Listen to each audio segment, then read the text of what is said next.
আসসালামু আলাইকুম বন্ধুরা, আপনারা সবাই কেমন আছেন? আশা করি ভালো আছেন।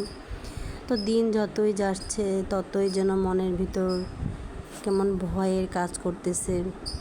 একটা মানুষ জীবনে যতই কষ্টের জার্নিটা পার করে আসুক না কেন, এই মা হওয়ার জার্নির কষ্টটা মায়ের কাছে কোনো কিছুই না। শুধু আমি না, পৃথিবীতে যত গর্ভবতী মায়েরা আছে সবাই বুঝতে পারে আসলে এই গর্ভের সময় তার কতটা খারাপ লাগে। দীর্ঘ 10টা মাস এই গর্ভে বাচ্চাটাকে তিলে তিলে বড় করা, আর এই তিল তিল করে বড় করতে যে একটা মাকে না কত কিছুই স্যাক্রিফাইস করতে হয় এই জীবনে। আমার দিনগুলি যতই কষ্টে যাচ্ছে তার চেয়ে বেশি আনন্দ হচ্ছে যে আমার গর্ভে তুমি আছো, আমার সমস্ত অস্তিত্ব জুড়ে তুমি আছো। জীবনে কত কিছু নিয়ে স্যাক্রিফাইস করেছি। জীবন আল্লাহর কাছে যা চেয়েছি আল্লাহ আমাকে তাই দিয়েছে, তাই কবুল করে নিয়েছে। শুধু অপূর্ণ ছিল, শুধু তুমি নেই আমার কাছে। তো এবার মনে হয় আল্লাহও আমাকে এই আশাটাও পূরণ করে দিবে।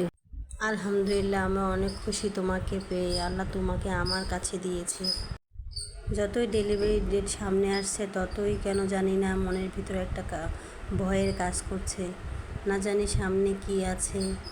তো আজকে আমরা হাসপাতালে গিয়েছিলাম, তো ডাক্তার আমাদের আলট্রাসাউন্ড করেছে আমার।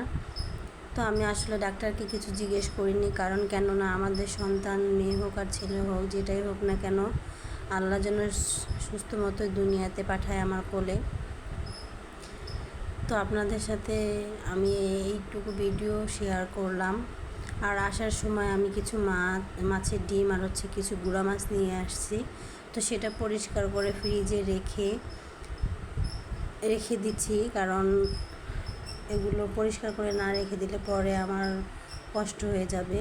তো এগুলো সব পরিষ্কার করে রেখে তারপরে আমার এখানে ফুচকা নিয়ে আসছিলো আমার বোন আর আমার হাজব্যান্ড আসার সময়।